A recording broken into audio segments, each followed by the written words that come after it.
BC 597년에는 이스라엘에 있어서 큰 사건이 벌어졌던 한 해였습니다. 바벨론에서 두 번째로 포로로 끌려갈 때에 그때에 왕족을 비롯한 귀족들이 바벨론의 포로로 끌려가게 됩니다. 이때에 에스겔이 함께 끌려갑니다. 그들은 먼저 이미 BC 605년에 바벨론의 포로로 끌려간 적이 있습니다. 그 원인과 그 이유는 바로 하나님을 향한 배반의 역사를 살아갔기 때문이었습니다. 그들이 하나님을 향해서 배반해 살아갔던 그 역사의 주요 골자는 바로 우상 숭배였습니다. 우상 숭배적 요소 속에서는 분명히 드러나는 것이 있었습니다. 바로 불의와 음란과 타락이 판을 치고 있었고, 그리고 또한 자신들의 이익을 향하여서 타인의 것들은 그들도 보지도 아니하는 그런 모습 속에 그들은 살아갔던 그런 배반의 세월 속에 하나님으로부터 징계를 받게 됩니다. 그 역사가 바로 BC 605년이었고 그 이후에 597년에 또다시 한 사건이 벌어지게 되는데, 문제는 앞에 잘 못했던 것들을 그들이 다시 한 번 더 동일한 문제가 일어났다는 것이 중요한 것입니다. 이미 하나님께서 신호를 올려줘서 이 잘못된 것에 대해서 말씀을 하고 분명히 신호를 올려줬는데도 불구하고 그들은 또다시 하나님을 배반하는 역사를 살아가다가 또다시 바벨론의 포로로 끌려가게 됩니다. 그런데 문제는 BC 597년으로 끝나는 것이 아니라 하나님께서 두 번째 신호를 올려줬음에도 불구하고 그들은 또다시 하나님을 배반하는 역사를 살아갑니다. 그때 하나님은 세 번째 용서하지 않습니다.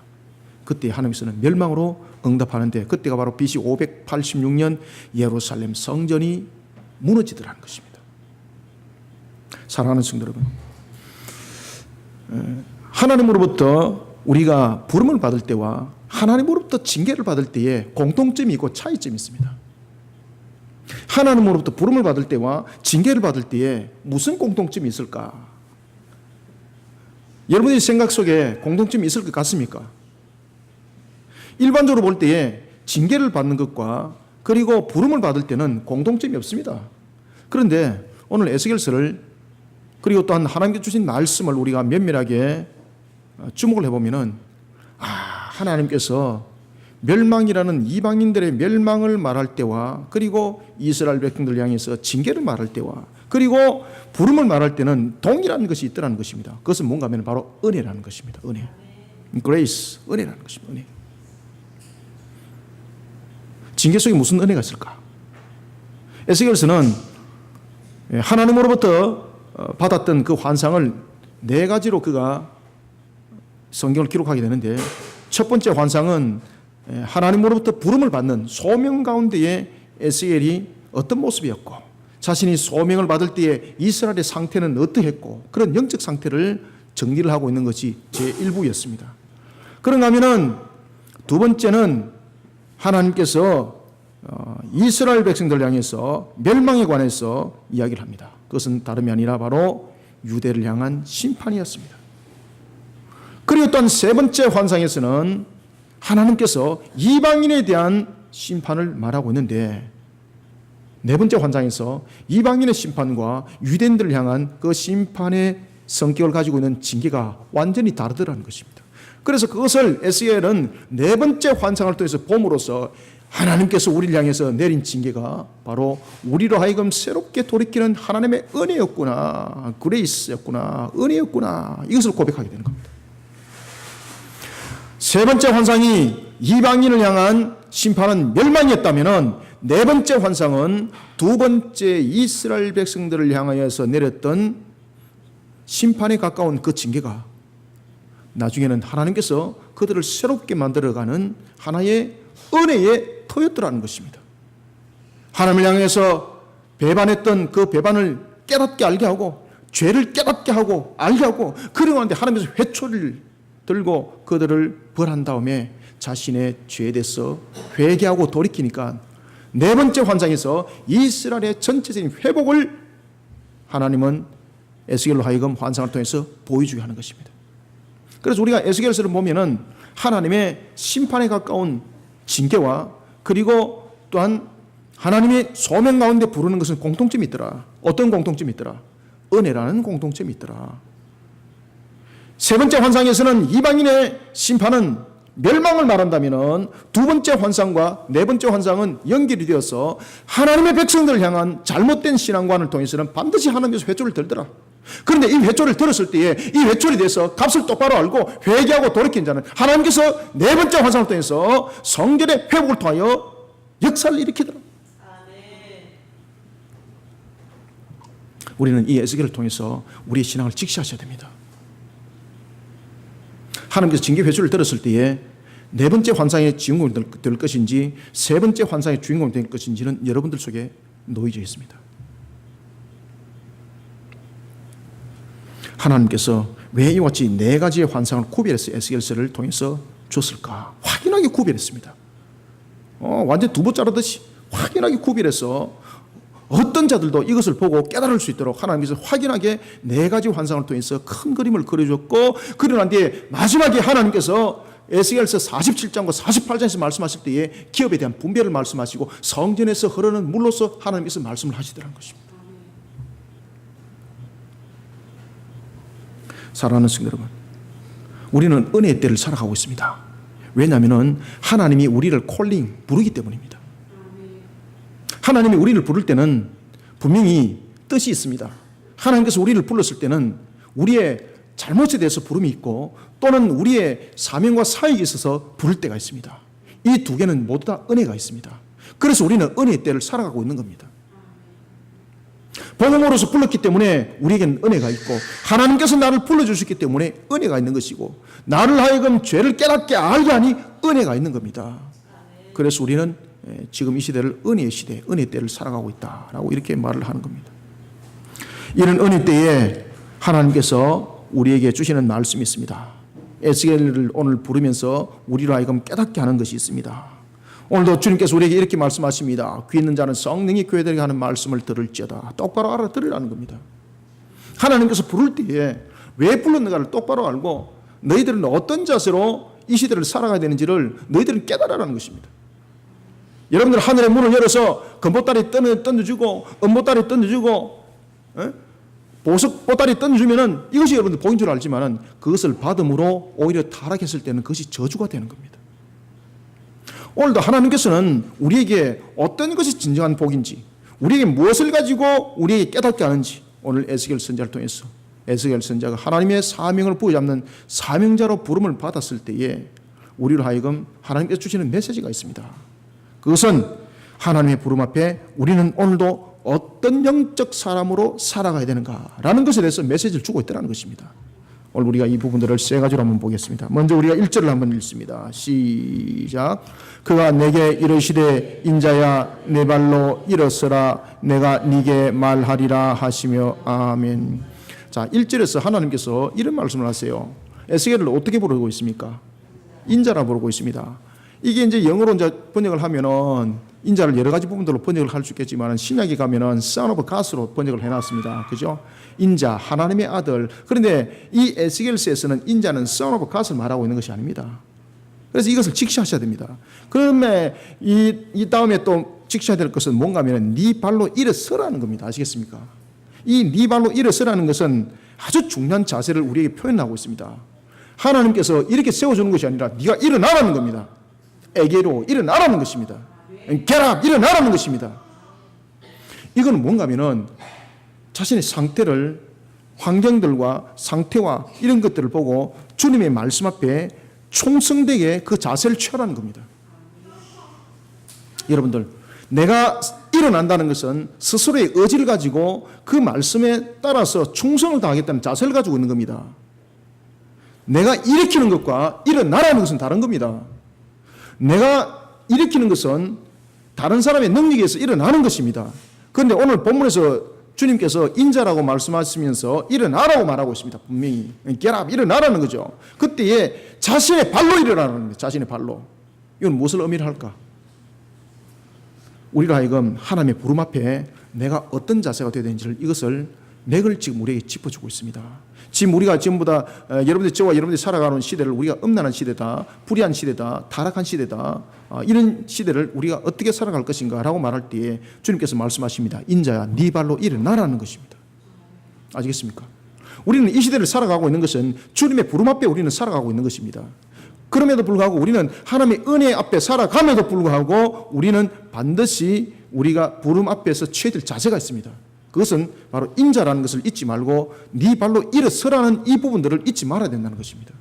그러면 우리는 이 본문을 통해서 주님의 부르심 앞에 먼저 어떤 영적 사람이 되어야 되는가? 먼저 첫 번째는 보면은요, 하나님의 부르심 앞에 먼저 겸손해야 됩니다. 겸손. 인자는 바로 그것을 말하고 있습니다. 여기서 인자라는 것은 Son of God을, 하나님의 아들을 말하고 있지 않습니다. 어떤 부분에서 인자라고 말하고 있는가 하면 이 인자라는 것은 존재와 가치를 알으라는 겁니다. 그리고 너의 존재와 가치뿐만 아니라 너가 무엇을 주목을 해야 되는지를 너 스스로 깨달으라는 것입니다. 그래서 인자라고 부르는 겁니다. 그래서 인자라는 속에서는 하나님 앞에 항상 겸손하라는 메시지가 있는 겁니다. 그러나 하면은 네 발로 일어나라는 것은 어떤 자세를 요구를 한다고요? 충성된 자세를 요구를 하고 있습니다. 여러분들, 충성이라는 것은 무엇을 충성이라고 말하고 있습니까? 전방에 가면 경외하는 것이 충성입니다. 예.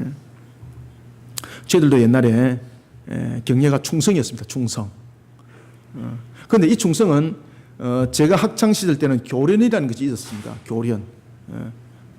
고등학교 때에 교련이라는 것이 있어가지고 그 속에 총음술 다 배우고 총 쏘는 거 다 배우고 고등학교 때 그때에 경례가 충성이었습니다. 충성. 그럼 여러분, 충성은 무엇을 충성이라고 말할까? 배반을 말하지 않는 것이 충성입니다. 충성은 무엇을 말하고 있는가 하면 끝까지 그렇게 하는 것을 충성이라고 말하고 있습니다. 충성은 하다가 중간에 마치면 그건 충성이 아닙니다. 충성이라는 것은 어떤 일들이 주어졌을 때에 그 일들을 끝까지 감당하는 것, 그것을 충성이라고 말하는 겁니다. 그럼 여기서 말하는 것은 네 발로 일어나라는 것은 내가 너에게 준 그 명한 바에 대해서 너는 끝까지 너는 이것을 감당하는 자 되라는 이야기입니다. 어떻게? 겸손하게. 따라서 우리는 첫 번째 1절부터 2절 통해서 하나님의 부르심 앞에 항상 겸손하고 충성된 자세를 첫 번째 취해야 됩니다. 이것을 잃어버리면 안 됩니다.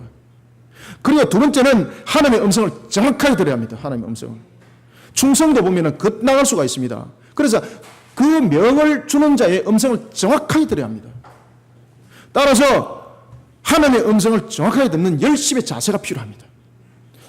우리는 이러한 것을 겸비한 영적 사람이 되어야 합니다. 여러분, 아무리 뛰어난 사람이라 할지라도 사람은 하나님과 비교의 대상이 될 수가 없습니다. 하나님께서는 포로 중에 있는 한 사람인 에스겔을 부릅니다. 그때 하나님께서는 에스겔을 어떻게 불렀다고요? 인자라 불렀어요. 인자. 아시겠습니까? 그래서 인자라 부른 이유가 있다는 거예요. 특히 여러분들 예언서는 하나하나 글자를 주목을 잘 하셔야 됩니다. 하나님께서 어떤 호칭을 통해서 그를 불렀을 때에 호칭 속에 반드시 이유가 있다는 겁니다. 이것이 예언서의 특징입니다. 그리고 어떤 자세를 취하게 할 때에 그 자세를 취하게 하는 속에 또한 하나님의 음성이 있다는 겁니다. 이게 예언서의 특징입니다. 이게. 에스겔이라 왜 불렀을까요? 대체로 하나님 앞에 부름을 받으면은 우리 속에 무엇이 생깁니까? 다른 사람과 구별되어서, 야, 봐라, 내가 이렇게 내가 특별한 사람이야. 그런데 하나님께서 특별한 에스겔아 부르지 않고 이름도 안 부르고 인자라고 부릅니다. 인자라고. 지금 에스겔은 포로로 끌려온 무리들 가운데 한 사람이었습니다. 그 당시에 여러분들 바빌론에 포로로 끌려올 때에 귀족들의 공통점은 무언가 하면은, 귀족들의 공통점은 BC 597년에 끌려왔던 그 귀족들의 공통점들은 하나님의 말씀에, 하나님의 음성에 그들은 귀를 기울이지 아니하고 하나님의 말씀에, 하나님의 음성을 능멸했던 공통점을 가지고 있습니다. 그러니까 하나님께서 그들을 안 불렀습니다.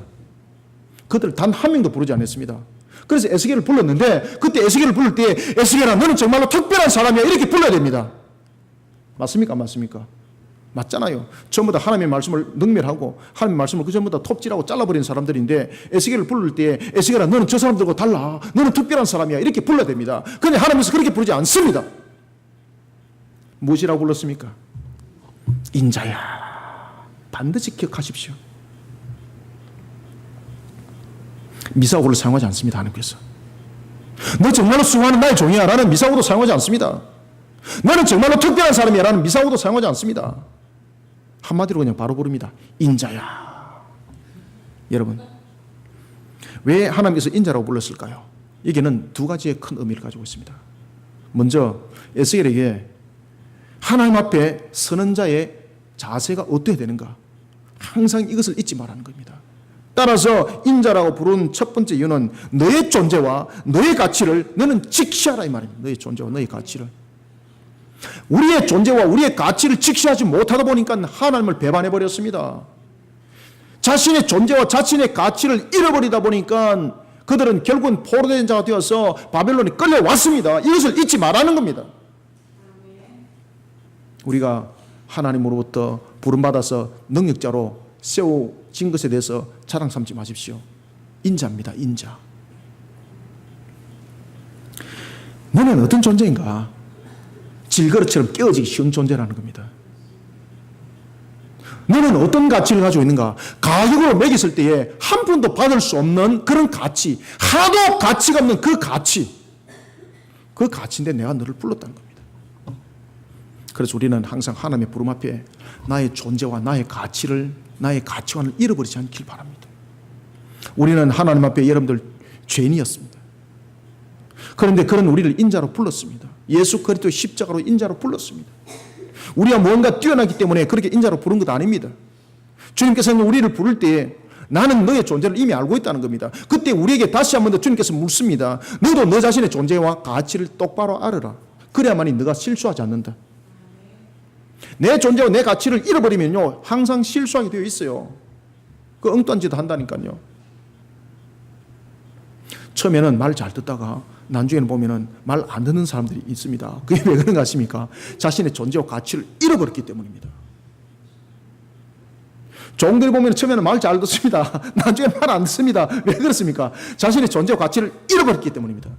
하나님께서 말씀하십니다. 너는 인자라는 그 가치 기준을 잃어버리게 되면은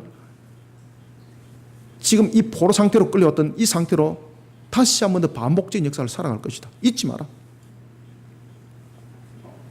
여러분, 자신의 존재와 가치를 잊어버리게 되면은 나중에는 결국은 교만해집니다. 뿐만 아니라 하나님 앞에서 항상 우리가 겸손한 자세로서 우리의 존재와 가치를 잃어버리게 되면은 결국은 우리는 하나님을 배반한 자가 되더라는 것입니다. 그런가 하면 두 번째, 하나님께서는 에스겔을 통해서 왜 인자라고 불렀을까? 그 인자는 에스겔에게 이런 말씀을 주고 있는 겁니다. 에스겔아, 너는 항상 나의 말에 주목하는 자가 되어라. 그래서 인자라고 부르는 겁니다. 항상 하나님의 음성에 주목하는 저와 여러분들이 되시길 소망합니다. 주님께서 우리를 지금 인자로 부르고 있습니다. 다른 데 주목하지 말라는 겁니다. 주님의 말씀에 주목하라는 것입니다.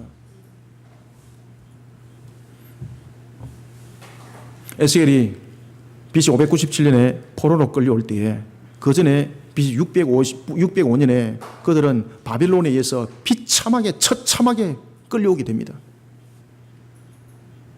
그로부터 12년 동안 하나님의 음성이 들리지 않습니다.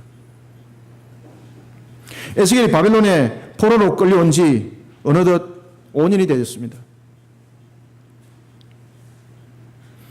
하나님께서 첫 번째 바빌론 포로 가운데 있었던 날로부터 12년이 지난 해에 음성을 들려줍니다. 인자야. 에스겔은 그 음성에, 하나님의 음성에 한마디도 빠지지 아니하고 그 한마디도 놓치지 않기 위해서 그 모든 길을 하나님의 음성에 집중을 시킵니다. 여러분, 에스겔은 완전한 사람이 아닙니다. 주님께서 말씀하신 것처럼 깨어지기 쉬운 존재입니다. 가치로 말하면 가치를 매길 수 없는, 가치가 없는 존재입니다. 그런데 그가 인자라고 말하니까 하나님 앞에 부름을 받으면서 그가 하나님의 말씀 앞에 그가 귀를 기울일 때에 주님 말씀하옵소서, 내가 그 말씀을 듣겠습니다. 그의 모든 자세를 하나님 앞으로 올인을 시켜놓습니다. 그는 깨어지기 쉬운 존재입니다. 가치가 없습니다. 그럼에도 불구하고 자신은 자신의 존재와 가치 속에서 나를 향한 하나님의 그 음성 앞에 그는 집중하기 시작합니다. 그리고 낮은 자세로 주님께 이렇게 말합니다. 하나님, 말씀하옵소서. 하나님 말씀하십시오. 내가 그 말씀에 집중하여 듣겠습니다. 에스겔 여러분, 하나님께서 하시는 그 말씀에 대해서 하나님 나에게 말씀하옵소서라는 것은 하나님 나에게 주신 그 말씀을 내가 모든 것을 집중하여 들을 뿐만 아니라 그 말씀을 내가 지켜 준행하는 자가 되겠습니다. 이 뜻입니다. 여러분, 하나님 앞에 우리는 항상 겸손한 자세로 가질 뿐만 아니라 항상 충성된 자세로서 흔들림 없이 나가기 위해서는 하나님의 말씀에 끝까지 청종하는 그 열심이 있어야 합니다. 이 열심은 그 말씀에 내가 생명을 바쳐서 끝까지 준행하겠습니다 라는 뜻이 함께 담겨져 있는 겁니다. 우리는 이 시대에 이런 자세가 필요합니다. 우리는 이 시대에 이런 자세를 잃어버리게 되면 언제든지 음란해질 수 있고 언제든지 타락해 질 수 있습니다. 지금 여러분들 우리가 살아가고 있는 사회와 세상의 현실들을 보십시오. 동서남북이 없습니다.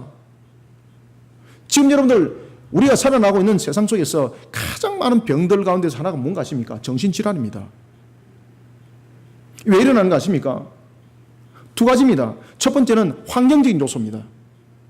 그 다음에 두 번째는 영적 요소입니다. 이 요소들이 요동을 치고 충돌을 하고 그런 속에 우리는 피폐해진 영적 속에 살아가다 보니까 이 영적 각박함 속에서 그렇게 우리의 정신질환들이 그렇게 생겨나는 겁니다.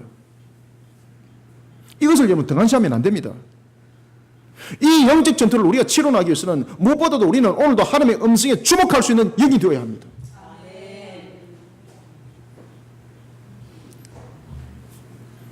정신병 의사가 정신병 치료하다가 자신이 정신병 걸린다 그러잖아요. 아시겠습니까? 하나님의 음성에 주목하지 아니하고 환자를 치를 때 자신도 함께 그 병에 걸리게 되어 있습니다. 우리는 오늘 이 시대에 영적으로 병들어 있는 이 시대를 우리는 하나님의 음성에 주목하지 아니하고 나의 스킬, 내가 가지고 있는 기술, 내가 가지고 있는 파워, 내가 가지고 있는 능력 이거 가지고 뭔가를 해결하려고 그러면 반드시 넘어지게 되어 있습니다. 그래서 인자의 자세를 가져야 합니다. 우리가 세상을 치료할 때도 인자의 자세를 가져야 합니다. 그래서 주님께서 부르는 겁니다. 무엇이라고 부른다고요? 그렇죠. 인자야, 인자야, 인자야, 인자야.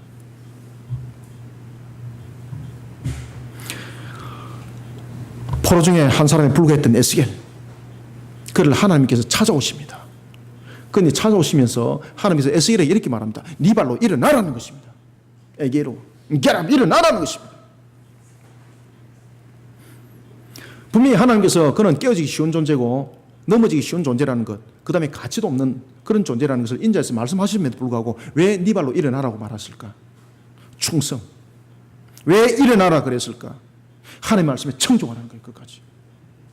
우리의 그 자세를 잃어버리지 않으면 우리는 영적 전투에서 이겨날 수 있고 음란한 세대 속에서 빠지지 않습니다.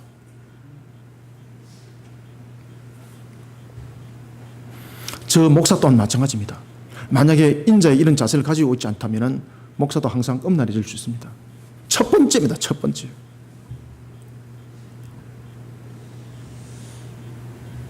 그래도 감사한 것은 저것이 못생기니까 유혹하는 사람도 없습니다. 얼마나 감사한지 뭐. 좀 잘생기면 유혹이라도 할 건데 못생기니까 유혹도 안 합니다. 얼마나 감사한지 뭐. 그 일단 이겼잖아요. 그러니까 참 못생겨도 얼마나 이러면 감사한 은혜 속에 살아가는지. 이거 여러분들 착각하지 마시고 감사하게 여기시기 바랍니다.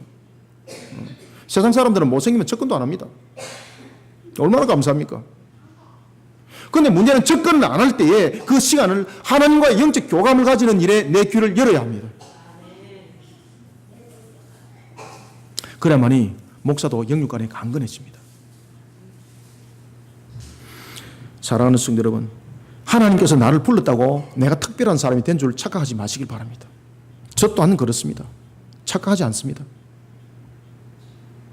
하나님이 저를 불렀지만은 정말로 힘든 것밖에 없습니다. 저 주님 앞에 이렇게 말하고 싶습니다. 주님 너무 힘들어요. 인자야 이렇게 부르면 제가 주님한테 할 말이 있어요. 주님 너무 힘들어요. 너무 힘들어요. 너무 힘들어요. 어저께도 밥을 먹다가 한 분이 오셨어요. 근데 점심에 밥이 없었어요. 제가 숟가락을 안 들고 제가 그 밥을 다 드렸습니다. 여러분 그게 목사 입장입니다. 그리고 이제 다 가시고 난 뒤에 아무것도 없어가지고 라면 하나 끓여 먹었습니다. 근데 얼마나 감사한지. 내가 만약에 그 밥을 먹었다 보십시오. 그분은 배가 되게 고팠습니다. 그렇지만 나는 나중에 뒤에 남이라도 끌어모을 수 있는 거잖아요. 여러분, 우리는 어떤 환경과 어떤 형편 속에서도 우리가 항상 하나님을 주목하게 되면은 내가 느끼고 있고 내가 겪고 있는 환경과 형편이 달라지게 보이게 되어 있습니다. 그래서 주님께서 인자라 부르면은 내가 주님에게 코드를 맞춰야 합니다. 육신적인 코드와 영적 코드를 전부 다 맞춰야 합니다. 그래서 주님께서 말씀하십니다. 육신적으로는 겸손하라, 충성하고 영적으로는 하나님의 음성에 코드를 맞춰라는 겁니다. 여러분, 어떠한 일로 하나님으로부터 부름을 받았을 때에 자신의 한계를 인정할 줄 알고 에스겔처럼 하나님의 부르심 앞에 내 능력 보셨습니까? 주님, 내가 어떤 사람인 줄 주님 아시고 불렀군요. 이런 교만과 오만 속에 빠지지 마시기 바랍니다. 주님은 이미 우리 가치를 알고 불렀습니다. 인자입니다, 인자. 인자입니다. 아시겠습니까? 하나님의 말씀에 주목하지 않는 자, 결론적으로 하나님의 일을 하질 않게 됩니다. 자신의 일을 도모하게 되고 자신의 열심 속에 빠져나가게 됩니다. 우리는 그러면 하나님의 말씀을 어떻게 주목해야 되는가? 오늘 이 시대는 하나님의 음성을 어떻게 듣습니까? 에스겔 당시에는 하나님께서 직접적으로 음성으로 들려줬습니다. 그러나 이 시대는 너무나도 감사한 것은 하나님께서 우리 66군이라는 음성을 이미 주었습니다. 그러니 우리는 오늘도 하나님의 음성인 이 말씀, 하나님의 법도와 규례를 오늘도 이 말씀을 지켜 준행하면서 이 음성에 주목하는 저와 여러분들 영적인 성도들이 되시기를 소망합니다. 그 다음에는 두 번째는 우리가 하나님의 부름 앞에 우리는 이 시대를 어떻게 이겨나가야 되는가. 3절을 함께 읽습니다. 시작. 내게 이르노니 인자야, 내가 너를 이스라엘 자손 곧 택한 백성 나를 배반하는 자에게 보내노라. 그들과 그 조상들이 내게 범죄하여 오늘까지 이르렀나니. 아멘. 자, 보십시오. 지금 에스겔을 불렀습니다. 인자라고 부르고 난 뒤에 하나님께서 지금 뭐라고 말하고 있는가 하면 이스라엘의 상태를 말하고 있습니다. 이스라엘의 상태는 에스겔도 다 알고 있습니다. 그런데 에스겔은 자신이 알고 있는 영적 상태보다도 하나님께서 그 영을 열어줌으로써 이스라엘이 얼만큼 영적으로 타락하고 음란한지를 보게 되는 겁니다. 깜짝 놀랍니다. 그 다음에 에스겔은 하나님께서 그런 환경 속에 불러서 선지자로 자신을 사용하기를 원하고 있습니다. 그러면은 에스겔은 그 시대에 선지자로 쓰임 받는다는 것은 자기는 살아날 수 있는 조건이 없다는 것을 증명하고 있는 겁니다. 왜? 그들이 포로 상태로 끌려왔습니다. 그들이 포로 상태로 끌려올 때에 하나님을 바라보면서 우리가 주님을 배반했기에 우리가 이런 징계를 받습니다 라면서 그들은 고백하고 끌려온 것이 아닙니다. 그들은 끌려오면서 뭐라고 말했겠습니까? 하나님이 우리를 어떻게 했다고? 버렸구나. 아시겠습니까? 해석을 이렇게 하는 거예요. 하나님이 우리를 버렸구나. 그런데 하나님은 우리를 버렸구나라고 생각하고 있는 그들을 향해서 주님의 일을 한다 생각해 보십시오. 에스겔은 어떻게 되겠습니까? 맞아 죽는 거예요, 거기서. 그래서 하나님께서 그 이야기를 하는 겁니다. 이 배역한 족속들, 이 배반의 백성들, 심지어 하나님께서 이렇게 말씀하십니다. 6절에 보면은 너가 그 사역을 감당할 때 너는 반드시 그 사역이 힘든 건 내가 알고 있다. 너를 괴롭히는 가시가 있을 것이고 찔레가 있을 것이고 정갈이 있을 것이다. 여러분, 정갈은 물면 죽는 겁니다. 그 부름 앞에 누가 사역하겠습니까? 모르면 하지만은 알면은 못하는 겁니다. 그런데 오늘 주님께서 인자라고 부르고 있습니다. 내가 모든 형편과 환경을 알고 있다는 겁니다. 그러면은 우리는 이 시대를 살아가고 있는 정말로 음란한 시대를 살아가고 있고 가시와 찔레와 정갈이 있는 시대를 살아가고 있는 저와 여러분들은 주님의 부름 앞에 우리는 반드시 어떤 신앙 속에 우리의 삶들을 이루어가야 되는가라는 것입니다. 그것은 두 번째는 3절부터 5절입니다. 하나님의 부르심 앞에 자신의 처지와 자신의 형편을 돌아보는 어리석은 자가 되지 마시길 바랍니다. 하나님이 나를 불렀다는 것은 나의 모습은 이미 다 알고 있다는 겁니다. 여러분들이 반드시 기억해야 될 것은 하나님이 나를 불렀습니다. 인자로 불렀다는 것은 그 속에 은혜가 있습니다. 여러분들이 환경과 형편이 무너져 있습니까? 하나님이 알고 계십니다. 우리가 여러분 사무엘서를 보십시오. 뿐만 아니라 열왕기서를 보십시오. 자신의 형편이 실타래처럼 엉켜버렸습니다. 다윗 무너져 버렸습니다. 그런데 하나님께서 그를 부릅니다. 다윗이 하나님 앞에 부름 받았을 때 어떻게 했는가 보십시오. 그의 신앙과는 엉켜 있는 것을, 세상적인 것을 내려놓습니다. 그리고 하나님이 원하시는 방향 속에 하나님의 뜻을 세워나간 일에 정면 돌파를 합니다. 지금 오늘 본문이 그 이야기를 하고 있는 겁니다. 그래서 하나님 부르심 앞에 자신의 처지와 형편을 가지고 돌아보면서 어찌 나를 불렸나이까 라고 말하지 마십시오. 그만큼 바보 인생 살아가지 마십시오. 나의 형편과 나의 환경을 돌아보지 말고 나를 서시고자 하는 하나님의 뜻에 순복하는 종의 자세를 취하는 영적 선구들이 되시기를 소망합니다. 이게 해답입니다. 해답. 저는 이것을 알고 있습니다. 제가 이렇게 살아봤습니다. 제가 여러분들에게 말씀드렸지 않습니까? 제가 흥하기도 하고 망해보기도 해가지고 다 알고 있다고. 짓밟아 보는 자가 되기도 하고 짓밟힌 자가 돼보기도 했어. 저는 다 알고 있습니다.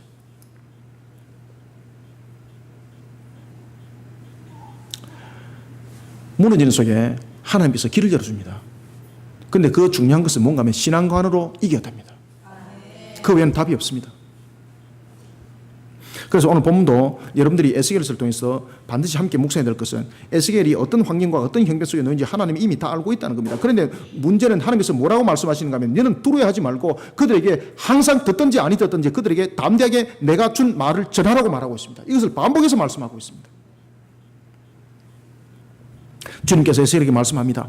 이스라엘 자손들이 여전히 내게 범죄하고 있다.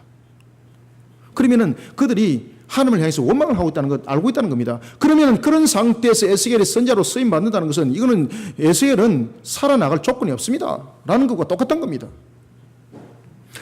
하나님께서 또 말씀하십니다. 그들은 패역한 백성이다. 나를 배반했다. 그런데 그들을 향해서 사역을 하라는 겁니다. 그건 돌로 맞아 죽을 딱 그 처지에 놓여있는 그 모습, 그 상태를 말하고 있는 겁니다. 에스겔이 사역하겠습니까? 변명하는 거죠. 하나님 이래서 못하겠고 내가 오른쪽 다리가 내가 탈골이 돼가지고 내가 협잡증이 있어갖고 안 됩니다. 내가. 그럼 주님께서 말씀하십니다. 네가 협잡증이 일어서서 이래라. 여러분 하나님이 나를 불렀지 않습니까? 그럼 모든 형편과 모든 환경을 알고 있다는 겁니다. 이게 가장 우리가 신앙의 기본입니다. 이게. 근데 이것이 사람들이 제일 잘 안 됩니다.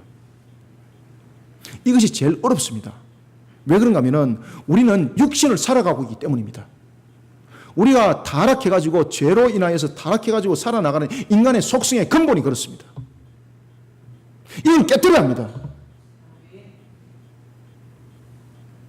그래서 어떻게 깨뜨려야 되는가? 주님 뜻에 순복하는 것으로 깨뜨리시기 바랍니다. 그러면 십자가가 이기게 합니다. 주님께서 말씀하십니다. 내가 너를 보냈다는 거죠. 내가 너를 보냈다. 아시겠습니까? 누가 너를 보냈다? 옆에 김서방이 보냈다?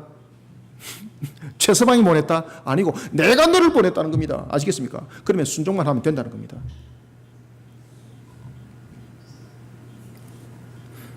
에스겔에게 묵은 짐이 된다는 것 하나님이 이미 알고 계십니다. 에스겔에게 이 사명이 엄청나게 그에게 위협적으로 다가올 줄 하나님이 알고 계신다는 겁니다. 그런데 주님께서 말씀하십니다. 내가 너를 보냈다. 내가 너를 보냈다. 여러분,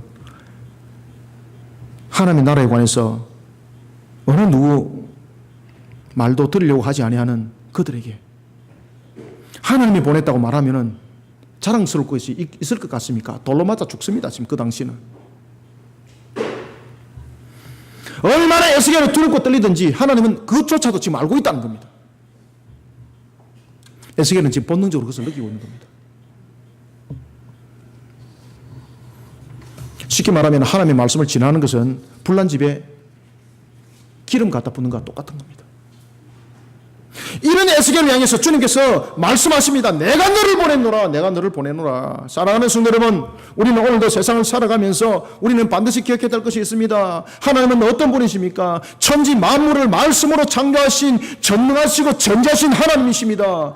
그 하나님이 알고 있다는 겁니다. 그 하나님이 보냈다는 겁니다. 그러면 그 하나님께서 치료하시고 회복시키고 일으키겠다는 겁니다. 그리 문제를 이렇게 풀어야 되는 겁니다.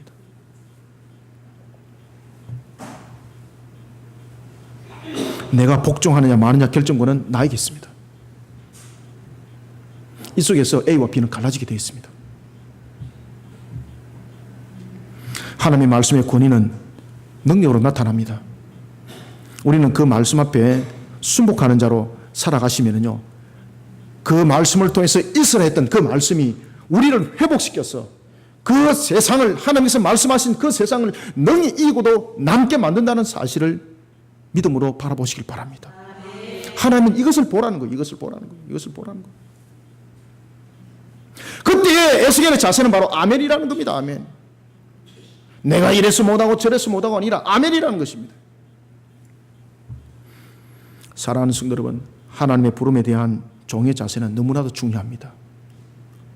그것은 순종입니다. 전능하신 하나님, 나를 쓰시겠다는 겁니다. 얼마나 감사한지. 세상적으로 보면 저와 여러분들 안 씁니다. 뭐 인기 얻을 만한 요소가 뭐 있습니까? 뭐 얼굴이 잘생겼습니까? 뭐 가진 것이 있습니까? 뭐 배운 것이 많습니까? 안 씁니다, 세상 사람들은. 그런데 하나님은 쓰십니다. 왜 쓰시는 거 아십니까? 우리의 가치와 이미 우리의 존재를 알고 계시는 하나님께서 우리를 인자로 부르십니다. 하나님은 우리에게 다만 하나 요구하는 것이 있습니다. 그것은 바로 충성된 자세라는 겁니다. 하나님은 우리에게 요구하는 것이 있습니다. 하나님의 뜻에 순복하라는 것입니다. 오늘도 나를 쓰시고자 하는 하나님의 그 부르심을 기뻐하고 그 부르심 앞에 순복하는 복 있는 종의 자세를 잃지 않는 저와 여러분들이 되시기를 주님의 이름으로 축원합니다. 다음에는 세 번째 마지막으로 6절을 한번 읽습니다. 시작. 인자야 너는 비록 가시와 찔레와 함께 있으며 전갈 가운데 거주할지라도 그들을 두려워하지 말고 그들의 말을 두려워하지 말지어다.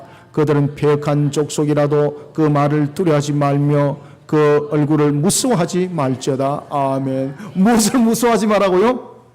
그 얼굴을 무서워하지 말라는 겁니다. 그 얼굴을 무서워한다는 것은 여러분 그 현실적인 문제라는 겁니다. 지금 이게. 지금 이 현실적인 문제 하나님 다 알고 있다는 겁니다. 지금 이게. 그들은 이미 하나님을 향해서 이미 등을 돌린 상태이기 때문에 하나님의 말씀에 사역을 한다는 것은 이미 그들에게 맞아 죽을 준비는 되어 있다는 것을 이미 하나님은 알고 있다는 겁니다. 그들의 두려운 얼굴이 그에게 비춰진다는 겁니다. 그런데 하빈이도 맞다고 지금 난리가 났습니다. 목사님 맞아요, 맞아요. 그 말씀이 맞아요. 여러분, 우리는 마지막으로 세 번째, 하나님의 부르심 앞에 항상 불가능의 환경을 말하지 마십시오. 아, 이래서 안 됩니다, 저래서 안 됩니다. 그 인생이 그렇게 됩니다. 여러분, 제가 대체로 보면은 부정적인 것 같습니까? 긍정적인 것 같습니까? 저는 대체로 부정적인 것보다는 긍정이 저는 많습니다. 다른 사람이 안 된다는 거 저는 합니다. 저는. 아시겠습니까? 저 성격이 그렇습니다. 다른 사람이 볼 때 1%밖에 확률이 없다면 저는 그 1%를 저는 향해서 달려가는 성격입니다. 누가 그 1%를 가능케 해주십니까?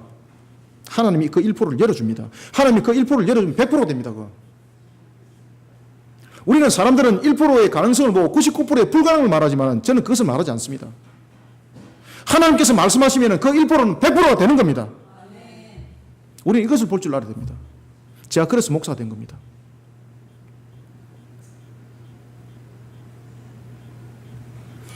저는 공부할 때도 그렇게 했습니다. 얼마나 하기 싫은지, 얼마나 하기 싫은지, 얼마나 하기 싫은지 자면서도 공부했습니다. 얼마나 하기 싫은지. 다른 사람이 아니라고 했던 것을 했습니다.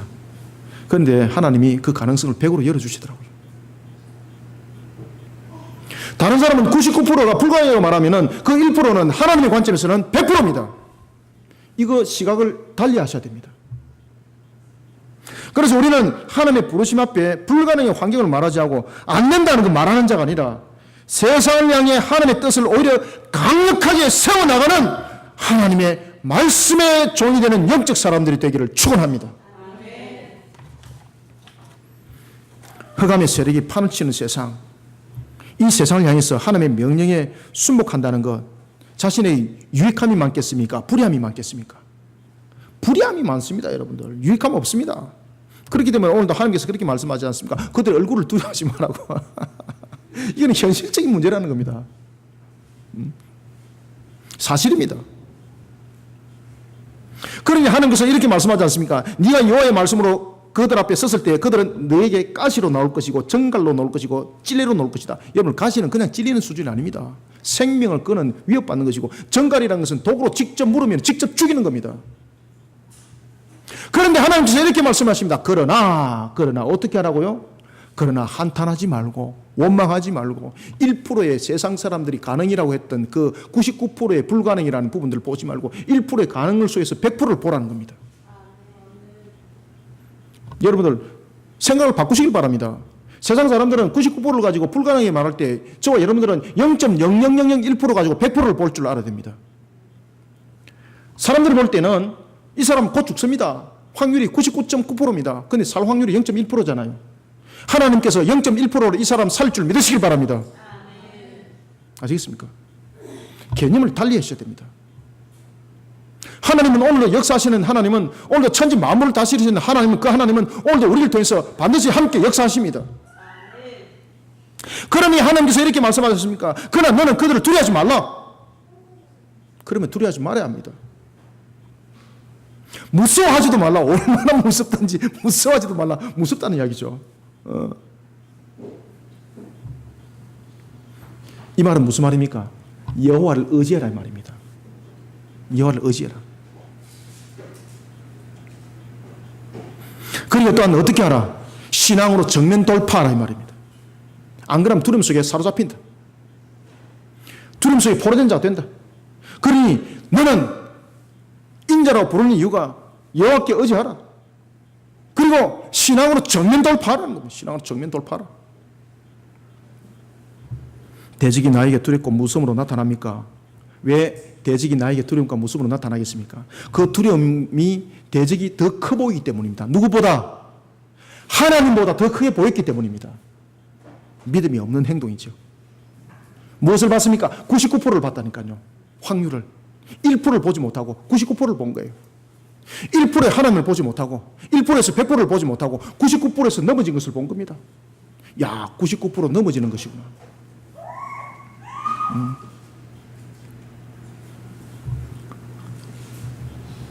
오늘도 저와 여러분들은 자신의 의지로 해야 될 것이 있습니다. 그것은 우리가 하나님의 종으로서 달려갈 때에 우리가 오늘도 세상 속에 내가 불가능을 바라보고 불가능입니다라고 말하는 것이 아니라 오늘도 내 자신을 하나님의 뜻에 맞춰서 하나님의 뜻을 세우는 일에 강력함의 그 의지를 통해서 달려갈 때 신앙의 의지가 있어야 됩니다. 신앙의 의지가 있어요. 자신의 의지로는 되지 않습니다. 주님께서 말씀하십니다. 듣든지 아니 듣든지 오직 하나님의 종으로서 그 사명을 감당하는 자가 되어라. 그렇죠? 하나님의 종으로. 이것은 무엇입니까? 정면 돌파하라는 겁니다. 정면 돌파하라. 어떻게? 신앙으로 정면 돌파하시길 바랍니다. 그러면은 성령 하나님이 도우십니다. 신앙으로 정면 돌파하시길 바랍니다. 성령 하나님이 도우십니다. 그러니 주님께서 이렇게 말씀하십니다. 너는 그들이 듣든지 아니 듣든지 두 번이나 반복하고 있습니다. 너는 그들이 듣든지 아니 듣든지 누구의 말을 전하라? 그렇죠. 내 말을 전하라는 거예요. 에스겔에 너 말을 전하라는 것이 아니라 하나님의 말씀을 전하라는 거예요. 신앙으로 정면 돌파하라는 것입니다. 그러면 성령 하나님께서 도우십니다. 두려움을 사라지게 하시고 겁나는 데 용기 나게 하시고 오히려 그들이 나를 통해서 하나님의 두려움을 보게 만드는 겁니다. 하나님의 능력으로 이기십시오. 오늘도 하나님의 능력으로 치료받으십시오. 오늘도 하나님의 능력으로 회복되시기를 축원합니다. 세상을 향한 하나님의 뜻을 세워나가면서 그렇게 하는 겁니다. 실타래처럼 엉켜버린 이 모든 사건들, 실타래처럼 엉켜버린 나의 모든 영육간의 환경들, 하나님의 뜻을 세우는 일에 정면 돌파하십시오. 그러면 하나님이 어느덧 엉켜버렸던 이 실타래를 다 풀어놓을 뿐만 아니라 이것을 옷으로 지어서 나를 입혀놓고 있습니다. 오늘도 이와 같이 세상을 향해서 하나님의 뜻을 강력하게 세워나가는 정면 돌파하는 영적 성도로서 세상을 이겨나가는 우리 모두가 되기를 주님의 이름으로 축원합니다. 말씀을 맺겠습니다. 우리는 항상 한계라는 그런 절벽과 현실 앞에 놓여져 있습니다. 오늘도 마찬가지고 내일도 그렇게 살아갈 겁니다. 이것이 우리의 현실입니다. 왜냐하면 이것이 인간의 죄로 인하여서 나타난 세상의 모습이기 때문입니다. 그러면 우리는 이런 세상들을 어떻게 견디고 어떻게 이겨나가야 될 것인가? 주님께서 오늘 우리에게 말씀을 주고 있습니다. 하나님의 부르심 앞에 정면 돌파하라는 것입니다. 하나님으로부터 쓰임받도록 오늘도 하나님으로부터 부름받는 성도들이 되시길 바랍니다. 저와 여러분들은 유명한 자가 될 수가 없습니다. 하나님으로부터 부름을 받으면 유명한 스타가 되고 높은 자리에 갑자기 올라앉고 뭐 하늘에서 달러 보따리가 막 내려오고 이러면 얼마나 좋겠습니까? 그런데 이것은 우리를 오히려 저주하는 물질이 될 수가 있습니다. 우리를 오히려 넘어뜨리는 조건이 될 수 있습니다. 우리에게는 너무나도 필요한 것은, 너무나도 중요한 것은 그 부름 앞에 순복하고 그 부름 앞에 하나님의 뜻을 드러내는 일에 신앙으로 정면 돌파하는 것이 우리에게는 너무나도 중요한 것입니다. 이 속에 성령의 역사는 일어납니다. 이 속에 세상은 회복은 일어납니다. 이 속에 영적 전투는 반드시 승리로 거둘 수 있는 하나님의 능력이 함께 그 속에 주어진다는 것을 믿음으로 바라보시기 바랍니다. 저도 능력 받아가지고 병든 자들 팍팍 일으키고 말이 어두운 자 말만 회복시키고 눈 먼 자 눈뜨게 하고 귀 먼 자 귀 확 열리게 하고 이러면 얼마나 좋겠습니까? 그러면 제가 다음에 무엇이 되겠습니까? 그 다음날 제가 교주가 되는 겁니다. 아시겠습니까? 새로운 이단이 이제 형성되기 시작하는 겁니다. 우리에게는 너무나도 중요한 것은 하나님께서 나를 오늘도 불렀다는 그 은혜에 감사하고 오늘도 나를 서시고자 하는 그 주님의 은혜에 감사하고 오늘도 순복하면서 총성된 길을 가는 것을 오히려 감사로 여기는 성도들이 되시길 바랍니다. 이것이 우리가 취해야 될 자세인 것입니다. 환경 가지고 말하지 맙시다. 하나님, 내가 질질이도 못 살아가지고 부모로부터 물려받은 것도 없고 물려받은 것이라도 있으면 내가 뭐라도 할 건데 그 사람은 있어도 못합니다. 그 사람은 있어도 못합니다. 있어도 못합니다. 내 현재 상태가 답을 주고 있습니다. 아시겠습니까? 내가 이렇게 되면 이렇게 할 건데 아닙니다. 그 현재 상태가 답을 주고 있습니다. 그 사람은 환경 바뀌어도 절대 그렇게 못합니다. 그래서 나는 현재 나의 모습을 두드리고자 합니다. 세상을 향한 하나님의 뜻을 강력하게 세워나가면서 이것을 두드리고 싶시다. 그러면 하나님께서 강력한 점검을 되게 합니다. 하나님께서 강력한 증인 만들어 주십니다. 이것이 저와 여러분들이 잘 알고 있는 바로 에스겔서의 나중에 뒤에 나타나는 34장의 복된 소낙비고 37장의 마른 뼈가 살아나는 사건의 역사, 그 속에서 나타나고 일어나는 것입니다. 오늘도 나를 서시고자 하는 하나님의 음성에 우리가 귀를 기울이는 성도, 하나님의 부름 앞에 충성된 자세를 취하는 성도, 내가 보기에 좋았더라가 아니라 하나님의 보시기에 좋았더라, 이 모습으로 오늘도 열심을 다하며 하나님께 영광을 돌리는 그런 부름 앞에 서는 저와 여러분들, 참 성도가 되는 저와 여러분들, 정말로 주님께서 말씀하실 때에 기뻐한다 나의 종아 부르고 싶은 그런 우리의 성도, 그것이 나의 모습, 그런 길들을 우리는 달려갑시다. 세상 사람들이 나를 인정하지 않더라도, 옆에 있는 사람이 내가 수고하지만은 집사님 수고합니다 말 한마디 안 하더라도, 내가 열심히 수고했는데 집사님 그 떡밖에 못해요 라고 말할지라도 아시겠습니까? 그래서 오늘 밥 먹기 전에 당장 그 위에 형광등 바꾸시고 우리는 오늘도 무엇을 행하든 간에 하나님의 영광을 향해서 달려가면서 우리 속에 삶의 기쁨을 느끼게 합니다. 이 속에 우리는 영적 전투를 치르고 이기는 자 되어야 합니다. 지금 이 현 시대는 여러분 정신병 환자들이 살아가는 시대들입니다. 우리가 영적으로 도태되어 버리면 끝나는 시대입니다. 오늘도 우리가 주님 부름 앞에, 오늘도 주님의 십자가를 높이 부여잡고, 오늘도 주께서 오늘도 우리에게 주신 말씀을 의심치 아니하고 전지전능하신 하나님을 믿음으로 바라보면서 힘있게 오늘도 이 말씀에 수목하고 오늘도 이 말씀에 결실을 맺기를 원하는 우리 모든 성도들이 되시기를 주님의 이름으로 축원합니다. 살아계신 하나님 아버지, 오늘 이 시간에 하늘의 문을 열어 주옵소서. 주님의 이 시간도 은혜의 담비를 부어 주옵소서. 성령의 역사여 주시옵소서. 오늘도 세상을 살아갈 때 참으로 불의하고 음란하고 타락하고 부정한 시대를 살아가지만은 그럼에도 불구하고 내가 하나님의 은혜의 때에 살아가고 있음을 고백합니다. 오늘도 나를 콜링으로 불러주신 하나님의 은혜에 감사드립니다. 혹이나 내가 주님의 영광을 가리는 일이 있다면은 종이에 깨닫게 하시고 우리에게 알게 하셔서 우리가 오만하든지 자만한 일이 없도록 도와주시옵소서. 항상 성령의 사람이 되어 주님 앞에 붙들림 받게 하여 주시고 항상 하나님이 쓰기에 합당한 모습으로 부름 앞에 쓰임받는 우리 나의 모습이 되게 하여 주시옵소서. 하나님 오늘도 주신 말씀이 하늘의 문이 열리는 은혜의 담비가 되게 하여 주시고 주께서 우리에게 말씀하신 복된 소낙비가 되게 하여 주시옵소서. 성령이여 역사하여 주시고 오늘도 주신 말씀 속에 우리 모든 성도들에게 깨달음을 주시옵소서. 알 바를 알게 하여 주시고 갈 바를 가게 하여 주시옵소서. 주님이여 강력한 역사 이렇게 세워 주옵소서. 하나님이여 오늘도 주신 말씀으로 우리에게 주신 이 결론의 말씀이 알곡이 되게 하시고 결실의 열매 맺게 하셔서 주님을 더욱더 기뻐하는 우리의 신앙의 모습으로 거듭난 역사도 함께 나타나게 도와주시옵소서. 주여 오늘도 저의 입술을 통해 증거된 것이 철장 권세가 되게 해주시고 이 한날에 쓴 금의 말씀이 혼과 육과 골수를 찔러 쪼개 주님의 영광 나타나게 하여 주옵소서. 예수님의 이름으로 기도드립니다. 아멘.